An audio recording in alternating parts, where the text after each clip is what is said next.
Co zrobić, żeby zdrowe posiłki smakowały lepiej i żeby chciało się je jeść? Cześć, witam Was w kolejnym odcinku z serii Szybkie Wskazówki, w której staram się w takim krótkim formacie podpowiedzieć Wam, jak możecie sobie ułatwić tą zmianę nawyków, zdrowsze odżywianie, zdrowszy styl życia.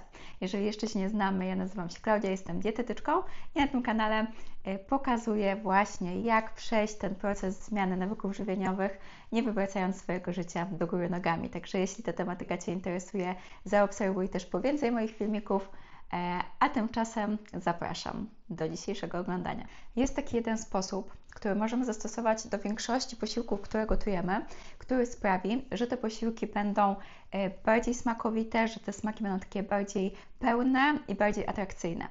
I to jest o tyle ważne, że zmieniając nawyki żywieniowe i przestawiając się z bardzo często wysoko przetworzonych posiłków, produktów na takie podstawowe, nieprzetworzone składniki, warzywa, kasze czy jakieś orzechy i robienie też samodzielnie takich posiłków w domu, możemy zauważyć, że te zdrowsze jedzenie nie jest tak apetyczne, nie jest takie, że aż chce się zjeść po prostu kolejną porcję.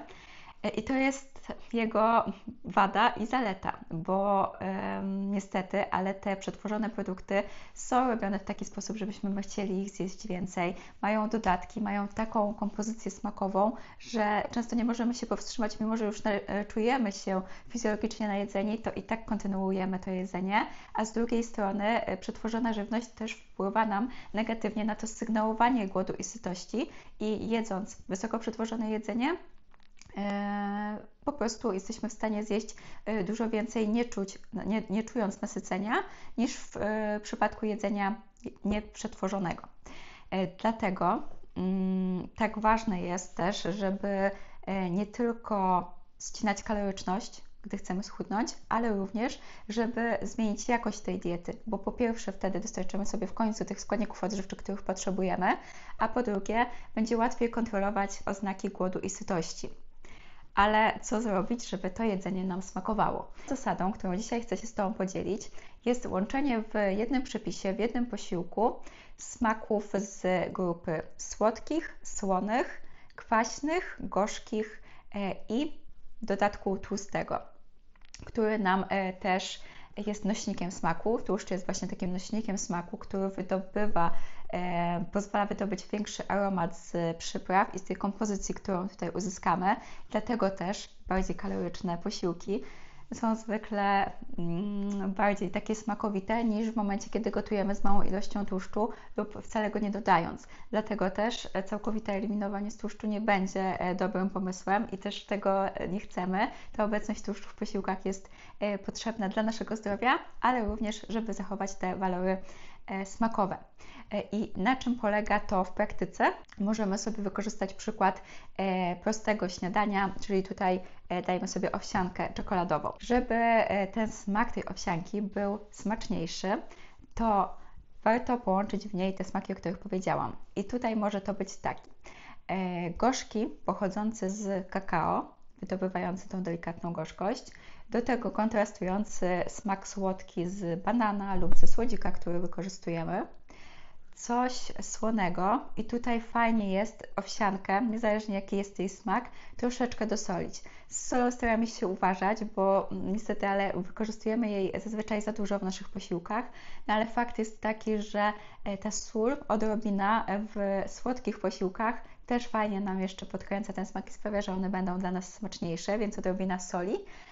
I do tego dodałabym jakieś owoce takie z nutą kwaskowości, czyli właśnie pomarańcza fajnie do takiej czekolady będzie smakowała, czy truskawki, maliny, borówki, może wiśnie. Do tego jeszcze albo mleko, które zawiera też tłuszcz, albo masło orzechowe, które również tutaj wymieszane z całością będzie nośnikiem smaku, będzie ten tłuszcz dostarczało i taki posiłek będzie prawdopodobnie dla większości z Was atrakcyjny i to jest naprawdę fajny wtedy zamiennik też czegoś słodkiego. Taka czekoladowa, dobrze zrobiona owsianka jest naprawdę fajną alternatywą dla słodyczy. I podobnie możemy przygotowywać inne posiłki, dbając o to, żeby pojawiały się w nich smaki z różnych z tych grup.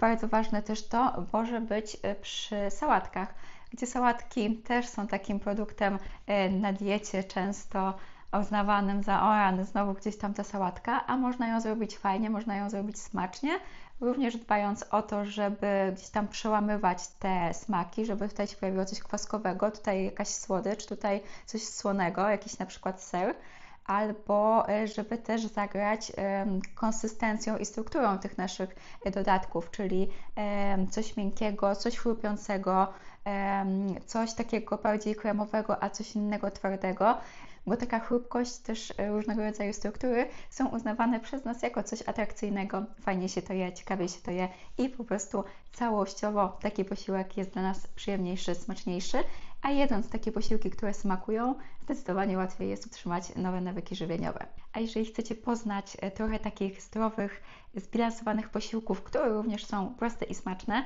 to zapraszam do zapoznania się z moimi gotowymi jadłospisami, w których przykłady takich posiłków znajdziecie. Na dzisiaj to już wszystko.